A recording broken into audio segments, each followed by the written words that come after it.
Hey everyone, I'm glad you're here. Today's story is a wild one, so stick with me because it gets intense. My name is Mike Walker, and back when all this kicked off, I had been married to Lisa for over 23 years. We had 3 kids together, 2 sons in their early 20s and our youngest, a daughter, who had just started her first year at Stanford. From the outside, our life seemed perfect, but things were far from it. About 12 years ago, I realized I had packed on a few extra pounds. It wasn't anything too crazy, but I decided to make some changes. I started working out regularly, cut back on sugar, and managed to get back into the shape I was in during my college football days. My weight had barely changed in over a decade, even though I worked a desk job. Now, you'd think my wife would be happy about me getting healthy, right? Well, not exactly. Lisa didn't take it so well.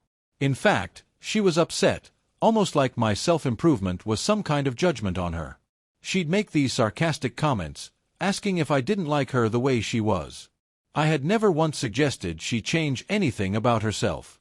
I told her all the time she was beautiful, but still, something about my new habits got under her skin. At the time, I didn't realize just how deep her insecurities ran, but they went way beyond me.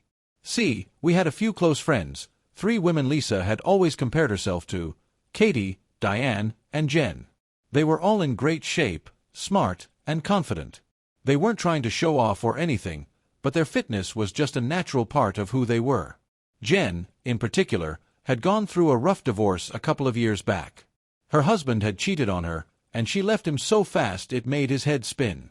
I had even helped Jen out during her divorce, loaning her money to keep her business afloat and offering emotional support. And boy, did that make Lisa furious.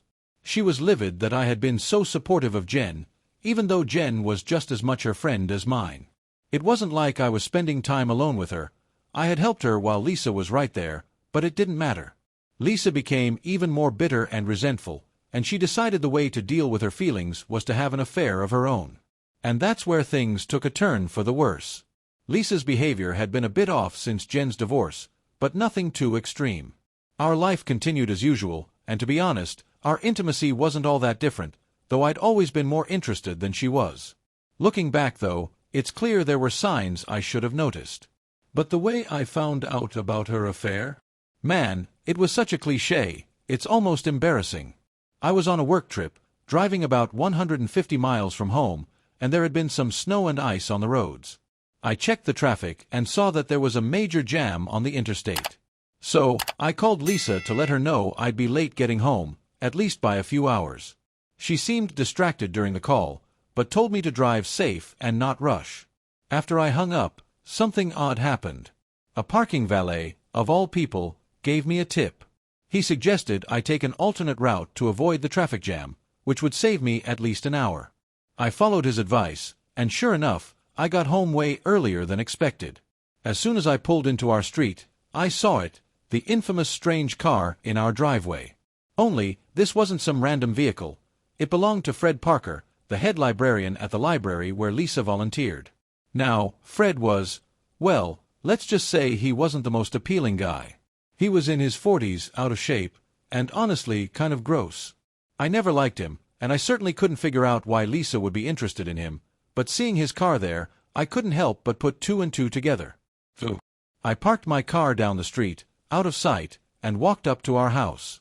Our home is pretty old, with a long, winding driveway that's hard to see from the road.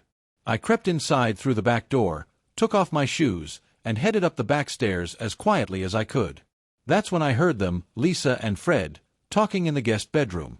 I couldn't make out every word, but I heard Lisa say something like, "The king of training will be here in about an hour and a half, so I've got plenty of time to clean up." It didn't take a genius to figure out that I was the king of training, though I had never called myself that. It was clear from her tone that she wasn't exactly thrilled with my dedication to fitness. Something snapped inside me.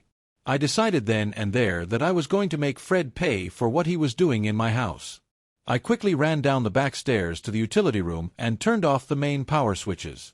Then, using a flashlight, I sneaked back up and crouched near the top of the main staircase. The house was pitch black, and I couldn't see a thing, but I could hear them panicking. I heard Fred mutter something about being careful on the stairs, and as he started to come down, I reached out, grabbed his shoe, and yanked it forward. The scream that came from Fred as he tumbled down those steep stairs was enough to send a chill down my spine. He hit the steps hard, once, twice, and by the third or fourth time, he was completely silent. I didn't stick around to see the aftermath. Instead, I quickly left the house the same way I came, turned the power back on, and drove to a Starbucks a few miles away to kill some time. After hanging around at Starbucks for about an hour, pretending like I'd just gotten back into town, I bought a couple of brownies, one for me and one for Lisa, just to keep up appearances. Then, I headed home.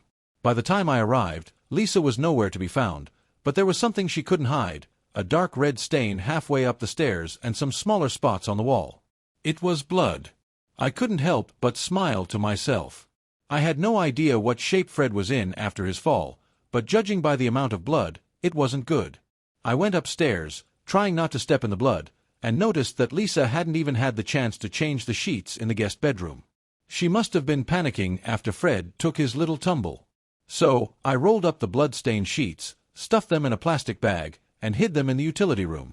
Then, I placed the Starbucks bag with the brownies on the kitchen table and called Lisa on her cell. She picked up after a few rings, her voice shaky. "Where are you, Lisa? And what the hell is going on with these red spots on the stairs?" I asked, trying to sound concerned but stern. There was a long pause before she finally answered, I'm at Memorial Hospital. Fred Thompson, from the library. He fell down the stairs, and I had to take him here." I could hear the panic in her voice. She knew something was very wrong, but she had no idea how much I already knew.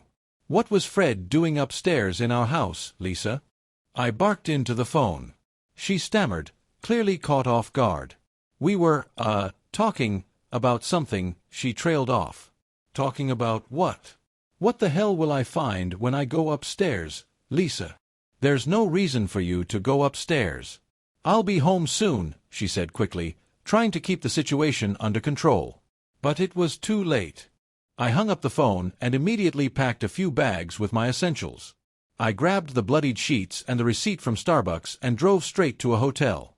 I wasn't going to stick around for whatever excuses she'd try to come up with when she got home. When she did try calling me later, I cut her off. "I'm staying at a hotel tonight.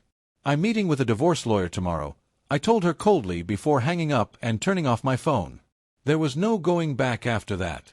The next day, I met with a divorce lawyer that my friend Jen had recommended. She was a tough, no-nonsense woman who didn't waste any time. We discussed the details of my case, and I knew that with the evidence I had, the affair, the bloodstains, everything, I was in a strong position. A few days later, things escalated even more. The police showed up at my office to question me about Fred's fall.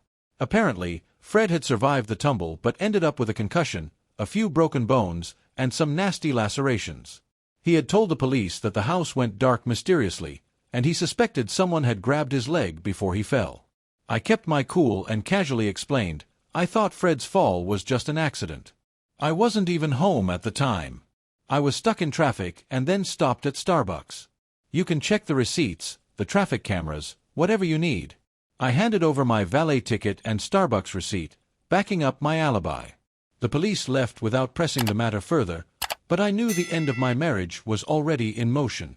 It wasn't long before I had a solid case for divorce, and there was no way Lisa was going to get out of this one. With everything falling into place, the divorce process moved faster than I expected. My lawyer was sharp and relentless, and she quickly secured a court order to have DNA samples taken from both Lisa and Fred. Once their DNA was found on the blood-stained sheets in the guest room, I had an airtight case. There was no denying what had happened. As word spread among our friends and family, people started reaching out, some with sympathy, others with shock. I played along, pretending to be sad or humble depending on who I was talking to. But inside, I felt something closer to relief. The truth was out, and there was no more pretending. One person who showed a bit of joy, surprisingly, was Jen. She seemed to be the only one who understood what I was really feeling, free from the betrayal and ready to move on with my life. It didn't take long for the divorce to be finalized. Lisa got half of our shared assets, including the house. I wasn't too bothered by that. I never liked the house much anyway. It was too big for just the two of us now that the kids were mostly grown, and it needed constant upkeep. She bought out my share, so she could stay comfortable, but nowhere near as well off as me. You see, several years ago, I had started a company that manufactured vertical axis wind turbines, something I co-invented. The business had done incredibly well, and right before I found out about Lisa's affair, I had accepted a very lucrative offer to sell the company to a multinational corporation. What made this deal even sweeter was that, due to some unique circumstances, I didn't have to share any of the earnings from the sale with Lisa. Years earlier, when I was just starting the company, an insurer had required Lisa to give up all her rights to it in case of any management changes. She was paid $200,000 for her signature at the time, which she was more than happy to take since she didn't believe the business would succeed. When the company sold for millions, well, let's just say she wasn't as thrilled about that part. She got her half of everything else, but the windfall from the sale of the company was all mine. Financially, I was more than set, and I had the freedom to start fresh. But not everyone took the news of the divorce so well. My 2 sons, who were in college at the time, were supportive once they learned the full story. But my daughter, Emma, who had always been close to her mother, was furious. She couldn't understand why I wouldn't reconcile with Lisa. Emma argued that her mom had just been struggling with low self-esteem and had made a mistake. She even said that Lisa regretted everything and deserved a second chance. I couldn't explain to Emma in a way that would make sense to her. Sure, Lisa might have been dealing with insecurity, but that didn't excuse the betrayal. There are some lines you just can't come back from, no matter the reason. Reconciliation was never an option for me, and I had to make peace with the fact that Emma might not understand that for a long time, if ever. After the divorce was finalized, I needed to clear my head. I packed up my Tesla and hit the road, heading west for a solo trip across America. It was the perfect opportunity to leave everything behind for a bit and figure out what my next move in life would be. I didn't have to worry about money, and I was free to do whatever I wanted. That road trip was exactly what I needed. I spent weeks driving through national parks, stopping to hike and take in the scenery. I wasn't sure what I was looking for. Maybe just a bit of peace after the chaos of the last few months. Eventually, I made my way to Arizona, near the Grand Canyon, and decided to join a group hike down into the canyon itself, led by a guide named Rex. The group was a mix of people, a married couple from England, 2 college kids, and a pair of sisters, Monica and Liz, along with Monica's teenage daughter, Abby. I hit it off with Monica and Liz right away. They were around my age, and we bonded over the hike, laughing and sharing stories. Monica was married, but her husband couldn't join because of work. Liz, however, had just gone through a divorce, which gave us something in common. We spent the whole day hiking and, later, drinking bourbon around the campfire. I even told a couple of ghost stories that had the whole group on edge, especially Abby, who was hanging on every word. I played a little prank on her during one of the stories, grabbing her shoulders and shouting, "Bloody Mary is here!" She screamed and ran, but it was all in good fun, and we all had a good laugh afterward. That night, though, things got serious. In the middle of the night, I woke up to the sound of screaming, Abby's scream. I shot up and saw a mountain lion had pounced on her while she was returning from the bushes after going to the bathroom. I didn't even think, I just grabbed a rock and ran over, hitting the cat hard enough to scare it off. Abby was scratched up, but thankfully nothing too serious. She was shaken, though, and after that, she refused to sleep anywhere but right next to me for the rest of the trip. Monica and Liz were beyond grateful, especially Liz. Over the next couple of days, she started to flirt more and more. She was funny, confident, and more than a little forward. After we finished the hike and got back to town, I invited them all to dinner, and by the end of the night, it was clear Liz had something else in mind. She didn't even try to hide it. Once Monica and Abby went to bed, Liz made her move. She came right out with it, saying, "You deserve a reward for saving Abby, and since I'm divorced, I'm the one who gets to give it to you." There wasn't much subtlety to it, but I didn't mind. That night, we ended up in my hotel room, and things got, well, pretty intense. We didn't sleep much, but when we did finally pass out, I had a smile on my face. The next morning, when we met Monica and Abby for breakfast, Abby had picked up on what had happened and wouldn't stop making jokes. Monica just grinned and even made a little comment herself, but then she leaned in close and whispered something that stopped me in my tracks. "Liz cheated during her marriage, Mike. She's not the type to change. Have your fun, but don't fall for her." That was a wake-up call. As much as Liz was attractive and fun to be around, I didn't want to get tangled up with someone who had a history of infidelity, not after everything I'd just been through with Lisa. So, when Liz and I parted ways a few days later, after a whirlwind few days together, I made sure to leave it at that. A fun time but nothing more. And that's how my life, once a mess of betrayal and heartache, finally found its way back to something like happiness. It wasn't the life I had planned, but in a strange way, it felt like the life I was always meant to live. Thank you for visited my YouTube channel. Your support, likes, and comments truly inspire me to create even more engaging content. If you enjoyed this video, don't forget to subscribe and hit the notification bell so you never miss an update. You're a part of this amazing community, and I'm thrilled to share my stories with you. See you in the next video on YouTube.